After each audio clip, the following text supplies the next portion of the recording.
इस कार्यक्रम के प्रायोजक हैं कृषि एवं किसान कल्याण मंत्रालय, भारत सरकार। हर जोखिम से निकल कर फसल आए, सुरक्षित हो जाए।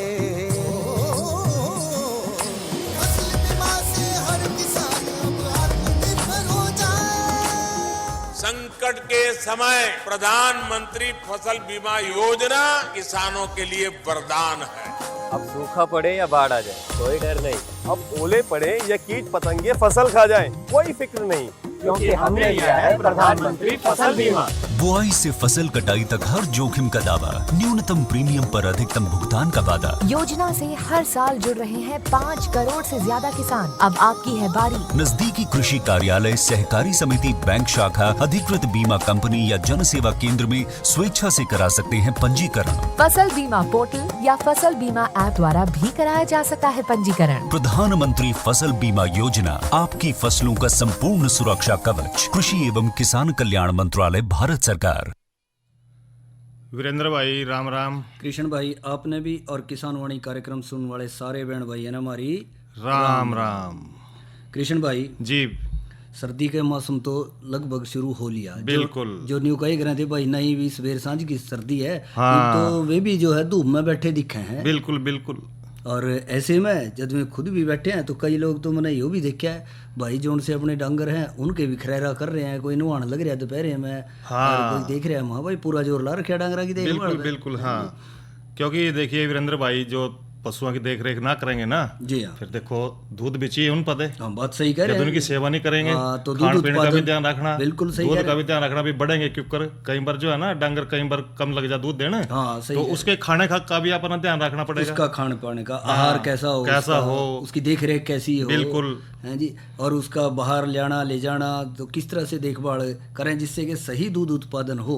और हर किसान भाई की चेष्टा रहे कि उसका दुधारू पशु जो है ज़्यादा से ज़्यादा जो है दूध दे और उसका ज़्यादा से ज़्यादा किसान भाई जो है फ़ायदा उठा सके। बिल्कुल। तो ऐसे में जब ये देखा जाए कि किस तरह से ज़्यादा दूध उत्पादन लिया जा सका है तो इसके बारे में मेरे ख्याल से एक पशुपालक भाई जो है बेहतर बता पाएगा। बिल्कुल, क्योंकि देखिए वीरेंद्र भाई पशुपालक है, क्योंकि वो तो पशु रखा, बिल्कुल सारी बातों का ज्ञान है। जी हाँ भाई देखो किसके देने से ज्यादा दूध देवेगी, किसके देने से जो गन्ना सर्दी कम लगेगी, पानी कैसा पिलाना चाहिए, ये बातें सारी जो पशुपालक है वही बता सके। और कृष्ण भाई इसमें दोनों बात आ जाए। हाँ। एक तो चाहे घर की खपत के लिए दूध उत्पादन कर रहे हैं या फिर एक व्यावसायिक तौर पे। हाँ। जिसमें कि दूध बेचा भी जा रहा है, बाजार में भी ले रहे हैं, अड़ोस पड़ोस में भी दे रहे हैं। तो ज़्यादा दूध उत्पादन होगा तो किसान भाई को, पशुपालक भाई को फायदा भी ज़्यादा होगा। बिल्कुल। तो क्यों ना फिर आज एक बातचीत सुने आज की नसीहत के तहत एक पशुपालक भाई से कि अधिक दूध उत्पादन के लिए वो किन किन बातों का ध्यान रखे हैं। जी, तो सुनते हैं ये बातचीत। आज हमारी बातचीत का विषय रहेगा अधिक दूध उत्पादन के लिए दुधारू पशुओं की देखभाल कैसे करें। इस विषय पर हमने बातचीत करी एक पशुपालक भाई से। आपका नाम? नमस्कार जी, दर्शन सिंह। गांव का नाम? सिसमौर जी। दर्शन जी, आप पशु रखते हैं तो कितने पशु आप रख रहे हैं? 10 या 12 के आसपास जी। तो ये दूध देने वाले हैं या बैल या जोटा वगैरह भी? दूध देने वाले हैं जी 6-7 और गाबन भी है जी 4-5। अच्छा, जाबन भी। तो ये गाय है भैंस है? भैंस है जी सर। भैंस है। तो आप क्या देखभाल करते हो किस तरह से जिससे आपके पशु स्वस्थ दिखाई दे रहे हैं और अच्छा दूध उत्पादन आप इनसे ले रहे हो? किन किन बातों का ध्यान रखना चाहिए एक पशुपालक भाई को पशुओं से ज़्यादा दूध लेने के लिए? सर, इनका संतुलित शीघ्र पचन वाला स्वस्थ हो। पशुओं की आवश्यकता के लिए 10 या 15 अधिक सस्ता या आसानी से उपलब्ध हो। ताज़ा व साफ होना चाहिए जी। मतलब आप चारे की बात कर रहे हैं? हाँ जी, चारा की जी। अच्छा। और इसके साथ साथ ये कहते हैं कि भी कई बार पुराना बरसीन दे दी, चरी दे दी या सब्जियों के गले सड़े पत्ते डाल दिए, उसका ही फर्क पड़ता है? हाँ सर, उसका फर्क पड़ता है जी, पशु बीमार हो जाते हैं जी। अच्छा, क्योंकि जहरीलापन उसका। हाँ जी, यानी पेट चलने लग जाता है जी, गोबर दूध में स्मेल हो जाती है जी। अच्छा, तो मतलब साफ सुथरा चारा मिलना चाहिए। और यूँ कहते हैं कि भाई पशु को अपना स्वास्थ्य भी अच्छा बरकरार रखना है और इसके साथ साथ ज़्यादा दूध भी दे रहा है, तो इसलिए आप किन बातों का ध्यान रखो? इसके लिए सर पशुओं को अच्छी तरह संभाल के रखना, अच्छी खुराक देना, नहा धरा के साफ सुथरा रखना जी। दूध बढ़ाने की अच्छी खुराक देना जी इसके लिए। अच्छा। और जो पशु ज़्यादा दूध दे रहे हो तो उसको जो आम चारा दे रहे हैं उससे कुछ ज़्यादा दो या दाना ज़्यादा दो या उतना ही दो? उसको दाना भी देना चाहिए सर, 1-2 किलो के लिए कैल्शियम भी 50-100 ग्राम देनी चाहिए सर। अच्छा, और जैसे आप देख रहे हैं, मान लो एक 10-12 लीटर दूध देने वाला पशु है, हाँ जी सर। तो उसको आप कितना का हरा चारा दो? उसको हरा चारा सर 30 या 40 किलो के बीच में देना चाहिए सर। दाना भी 2 या 3 किलो देना चाहिए सर। अच्छा, और इसके साथ साथ जैसे आजा मान लो भूसा भी डाल रहे होंगे आप उसमें? हाँ जी सर। तो कितना का डाल रहे? भूसा तो सर 10 या 12 किलो जी। और दाना उसमें 5 या 6 किलो मिलाना होना चाहिए जी। और इसके अलावा खनिज मिश्रण वगैरह भी दे रहे हैं कुछ, खनिज लवण? हाँ जी, खनिज लवण भी 40-50 ग्राम देना चाहिए जी, और 25-30 ग्राम भी जी। अच्छा, ये तो करिए आपने खान पान की बात, तो रही बात अब पानी की, तो पानी कितना का दे दो रोज? पानी जी पशु को साफ सुथरा 50-60 लीटर पानी डेली पिलाना चाहिए जी, साफ सुथरा ताज़ा जी। और वैसे मान लो कोई पशु बीमार हो जाए, कोई ढीला हो जाए किसी कारण से, तो इलाज खुद ही करो या फिर पशु चिकित्सक या पशु के डॉक्टर वगैरह की सलाह भी ले लो? सर कुछ तो खुद ही कर लेते हैं सर, जब अपने से ज़्यादा बाहर हो जाता है तो डॉक्टर की सलाह लेते हैं सर। और इसके अलावा जैसे अब मौसम बदलने लग रहा है धीरे धीरे, और काफ़ी बदल भी गया, तो पशुओं को अंदर बाहर सर्दियों में करने के लिए या धूप का ध्यान रखना, इन बातों में क्या ध्यान रखो आप? सर पशु को धूप तो 4-5 घंटे तो लगने चाहिए सर, उससे ना पशु का शरीर खुल जाए जी, और नया दराए भी जावे, साफ सफाई करी जावे सर उसकी। अच्छा, तो सुबह कितने बजे निकाल लो बाहर पशुओं को घर से? सुबह तो जी 6-7 बजे निकाल देते हैं सर। सुबह इतनी ठंड का वो नहीं होता जी, शाम को ज़्यादा होता है। सुबह तो कई बार ऐसा है जी, सुबह 5 बजे 6 बजे नहा भी देते हैं ताज़ा पानी में सर, ताजे पानी साफ सुथरा। सर्दियों में भी नला दो? हाँ जी, साफ सुथरा पानी में नहा देते हैं सुबह शाम जी। और ठंड वगैरह लगने की संभावना हो तो ऐसी डर नहीं है? ऐसा कोई नहीं जी, मतलब शाम को उनको गुड़ गाड़ वगैरह थोड़ा आधा किलो देना पड़ता है सर डेली। अच्छा, गुड़ दे रहे हैं? हाँ जी। सर्दियों में सीरा वगैरह भी देते हो? सीरा वगैरह भी सर्दियों में दे देते हैं जी। और खड़ वगैरह कौन सी दो? खड़ बिनौला की खड़ जी, बिनौला की खड़ भी जी कहीं राई हो रही है जी, इसमें गंदा बिनौला भी अच्छा है, जो बढ़िया वाली खड़ा है वो देनी पड़ती है सर। और इसके साथ साथ बिनौले की खड़ की बात करी है आपने, तो क्या बिनौले भी दो पशुओं को? हाँ जी, ज्ञापन बांस को तो बिनौले दिए जाते हैं सर, और दूध के उत्पादन के लिए खड़ा और छिलका जरूरी है सर। और क्या जैसे जब पशुओं की बात करी आपने, तो कितने दिन पहले आप पशुओं को दूध से हटा लो? दूध से सर कम से कम 3 महीने तो पशु दूध से छोड़ना चाहिए जी, लेकिन लंबा दूध देगा वो अगले ब्यांत में कम दूध निकाल लेगा सर, इसका हर ब्यांत में फर्क पड़ता है सर दूध का। अच्छा, तो मतलब 3 महीने पहले आप पशुओं का दूध निकालना बंद कर दो? हाँ जी, 5 महीने से लेकर 8 महीने तक पशु को दब के खुराक देनी चाहिए जी। और छोटे कटड़ू बछड़ुओं को दूध देते हो? हाँ जी, आधा किलो कम से कम होना चाहिए, किलो के आसपास छोटे पशुओं को जी। तो इस तरह से जो आप देखभाल कर रहे हैं, आप संतुष्ट हैं और अच्छा दूध का उत्पादन ले रहे हैं? हाँ जी सर, इसके लिए हम संतुष्ट हैं जी, अच्छा दूध का उत्पादन ले रहे हैं जी। तो दूध आप घर में इस्तेमाल कर लो या बाहर बेचते भी हैं? बाहर भी बेचते हैं सर, घर में तो थोड़ा जितना अपनी कैपेसिटी के अनुसार रख लेते हैं सर, अपनी जरूरत के अनुसार। हाँ जी। तो इस सब जानकारी के लिए दर्शन सिंह जी आपका बहुत बहुत धन्यवाद। तो वीरेंद्र भाई जी हाँ कृष्ण भाई, ये तो आपने बहुत अच्छी चर्चा करी, और ईब देखिए जिस तरह के चर्चा में जो विषय चल रहा था कि तो जो दूध देने वाले पशु है ना, उनके खाने पीने के बारे में, उनके पानी के बारे में सब सारा जिक्र कर रहे थे। बिल्कुल सही लेकिन कुछ और मोटी मोटी बातें भी और हैं। जैसे पशुपालक भाई दर्शन सिंह भी बात कर रहे थे कि भी सही चाहिए, साफ सुथरा जो दाना है, अनाज है या फिर चारा है, या जल्दी पचने वाला हो, या पशु की ज़रूरत से 10-15% अधिक भी दिया जा सके उसको, और आसानी से उपलब्ध हो जाए, और ताज़ा और साफ़ सुथरा पानी जो है वो उनको पिलाया जाए। और इसके साथ साथ एक बात और है कृष्ण भाई, वह यह है कि जो पशु है उनको 2 प्रकार का आहार दिया जाए, 2 तरह से उसकी ज़रूरत बन जाए। एक तो उसको अपना शरीर का बनावट रखनी है, हाँ बिल्कुल, अच्छा स्वास्थ्य रखना है, हाँ। और दूसरा ये हो जाए कि उसको दूध का उत्पादन भी करना है। हाँ बिल्कुल करना। तो उसने दूध उत्पादन के लिए भी तो कुछ ना कुछ चारा वगैरह चाहिए। देखो अगर वो कम भोजन देवेंगे या उसको अच्छा भोजन ना मिलेगा फिर दूध किस तरह चलेगा? या न्यू कहते हैं पूरा सा दे दिया, पूरा दे दिया भाई, या भूसी चल रहा है, या प्रणाली पे भी करते हैं कई बार लोग, तो ऐसा ना करें। स्वस्थ और साफ सुथरा जो है संतुलित आहार जो है पशुओं को दिया जाए। और ये भी हो जाए कि एक न्यू कहते हैं कृष्ण भाई कि जीवन निर्वाह के लिए तो अलग से खुराक उसकी चलेगी। अच्छा, जो उसने अपना शरीर बनाना है, हाँ। इसके साथ साथ हर 2.5 से 3 लीटर दूध पे 1 किलोग्राम दाना जो है अलग दें उसको, अच्छा, जो उस पे चलेगा, जिससे कि वो अपने आप को स्वस्थ रख सके और दूध का उत्पादन भी सही हो। इसके साथ साथ क्योंकि जो जितना ज़्यादा दूध देगा, जो विशेषज्ञ हैं ये भी कहें कि ऐसे दुधारू पशु के शरीर से कैल्शियम की मात्रा ज़्यादा निकल जाए, हाँ तो उसमें वो कमजोरी भी आ सकती है। बिल्कुल। तो उसको बनाए रखने के लिए भी 50 से 100 ग्राम कैल्शियम का घोल जो है प्रतिदिन पशु को जो है देना चाहिए। जो ज़्यादा दूध देने वाले पशु हैं उनको दिया जाए। बिल्कुल। जिससे- और इसके साथ साथ कृष्ण भाई, जो कई बार नहीं हो जाए, बदलते मौसम में भी देखा जाए उतार चढ़ाव आ जाए, हाँ। पशुओं में कोई रोग आ जाए, देखिए जिस तरह आदमियों में भी तो आ जाए, आदमियों में भी आ मौसम जाए। बदलेगा तो मौसम देखो बदलेगा, बिल्कुल। खांसी जुकाम ये चल ही हाँ, चलेंगे। इसी बिल्कुल। तरह यहाँ पशु भी हैं। मैं तो देख रहा था आज आप बिरमाला थे मिठाई पड़े हाँ थे। बस भाई, देखो क्या मौसम है? बदला है, मौसम पहले बदला। थोड़ा गर्म सा था, आजकल जो है ना ठंडा चल रहा ठंडा हो है। रहा है, वीरेंद्र थोड़ा भाई ध्यान रखो आप भी। हाँ और इसके साथ साथ जो आ जाए कृष्ण भाई, तो वो पशुओं की जो है नियमित जो है नजदीकी पशु चिकित्सक से जांच भी करवाते हैं बिल्कुल। और टीकाकरण भी करवा लें हाँ। उनका, जिससे कि उनमें कोई दिक्कत ना हो और पशु स्वस्थ रहें। खनिज लवण वगैरह दे हैं वो भी जरूर दें।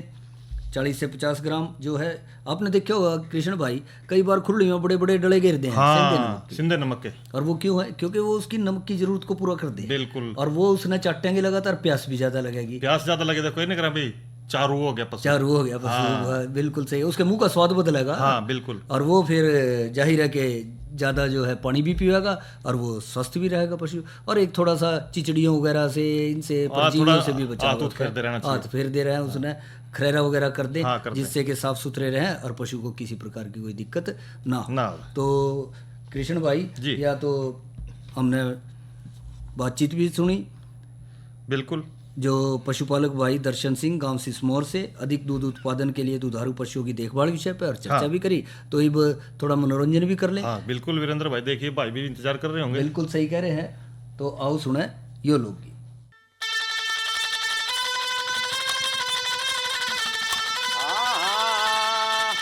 न्यू बोलिए मैं क्यों बांधी मारूं ए थारे बंदे प्रेम के पाले में आपस के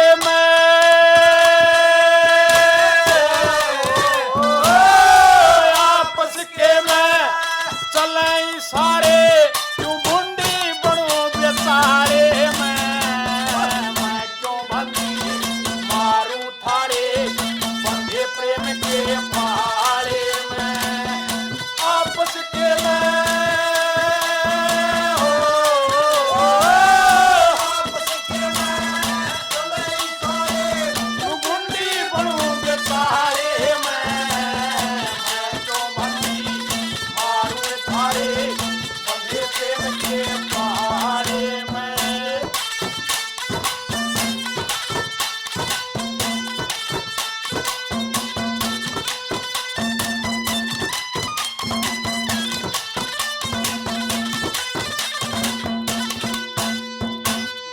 सारे संकट कट जाएंगे इस बाबा जी का हाथ ऐसा साधु रूप राम का यो से कर देना यो बात ऐसा जिंदगी भर तक टूटे कोया हरा बना रे साथ ऐसा हे दुनिया के मैं घूम लई पर देखा ना कोई नाथ ऐसा दुनिया के मैं घूम लई पर देखा ना कोई नाथ ऐसा ए कचिया कचिया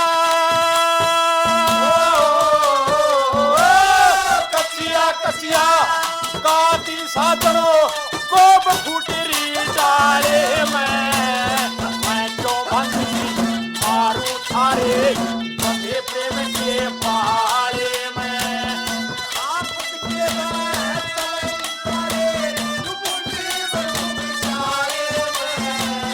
मैं तो भंगी मारू थारे बंधे प्रेम के पाले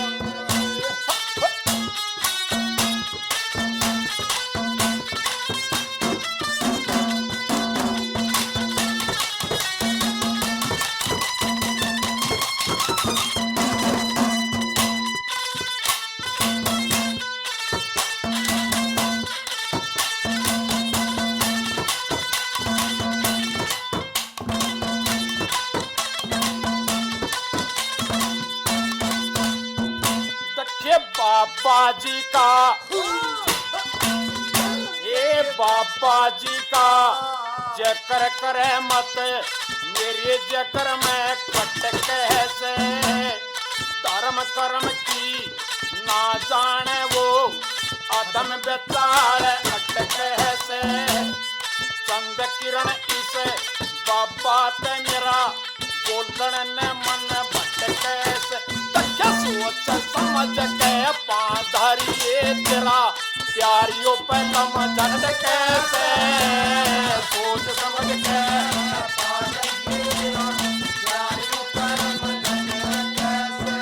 पर के फायदा से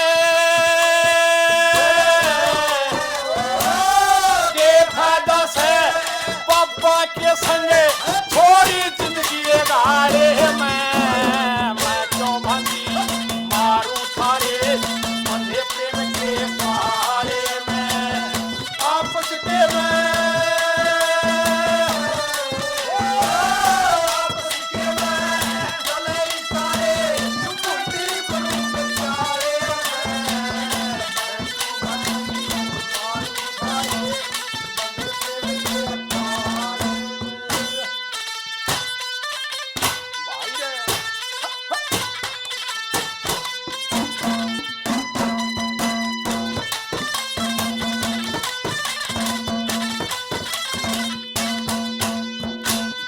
सब बातां ने जाना करती रीत भूल गई सारी क्यों। मेरे ते भी बात करे ना किसी बनी से भारी तू। किसी का भी है मन्ना ना कर कुण बेत न्यारी तू। क्या कर वाणा था ते इब तक रही कवारी क्यों। जैसन ब्याह करे वाणा था ते इब तक रही कवारी क्यों। तेरे लायक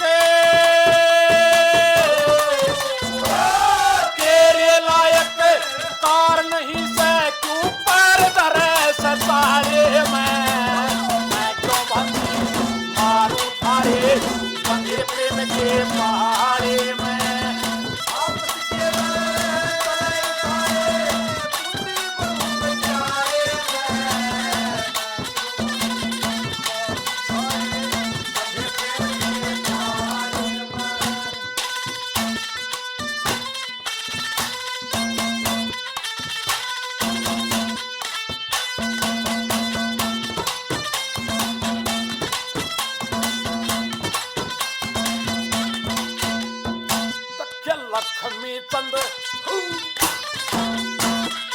लक्ष्मी चंद को शुक्रम करके जब गन्ने का पूजा इस जूनी में तेरा ना क्रम पड़ सो जा। चंद किरण यो बाबा जी तने तीन दूनी तक हो जा। शान देख के बाबा जी ये मेरे बहम सा हो जा।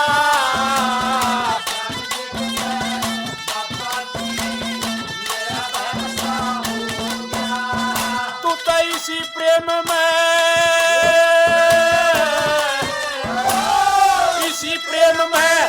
घर बैठी जनो मकड़ी फंसी की साड़े में मैं क्यों बंदी मारू थारे बंदे प्रेम के पहाड़े में आपस के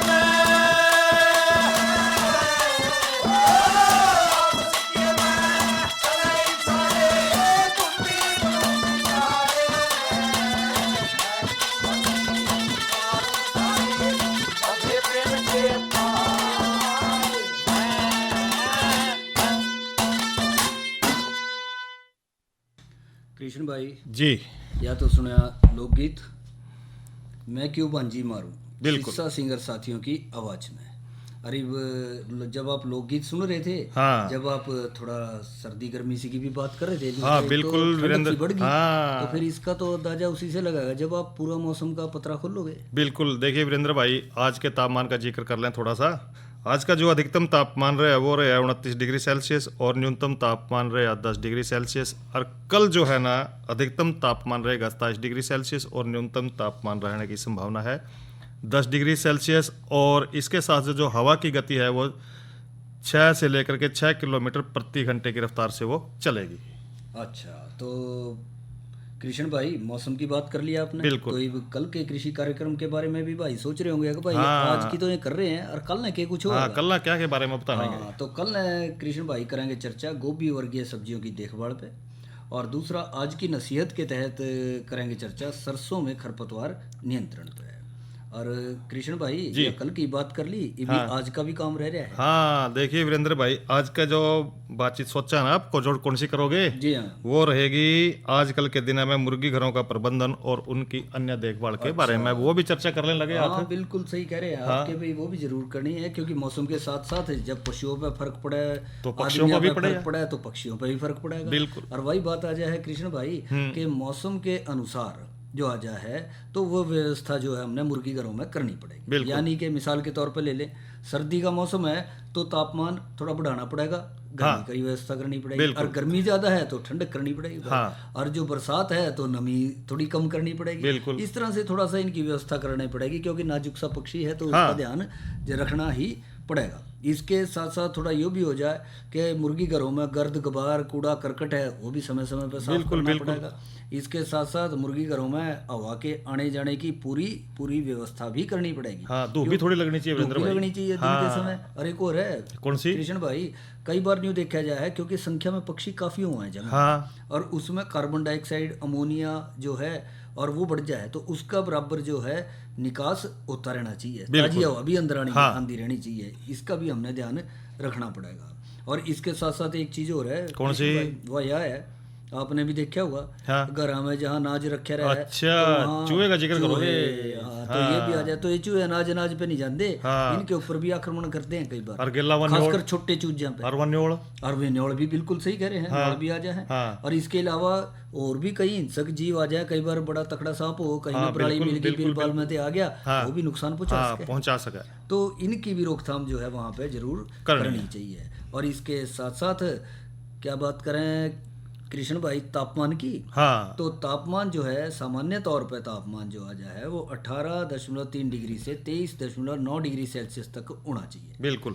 और जैसे जैसे सर्दी बढ़ेगी तो मुर्गी घरों का तापमान घटेगा, तो हमने वो बरकरार रखना है। मतलब कि कम तापमान नहीं रखना, थोड़ा सा ऐसा तापमान रखना चाहिए जिसमें वो ठीक रह सके, सहूलियत से जिसमें आराम से रह सके।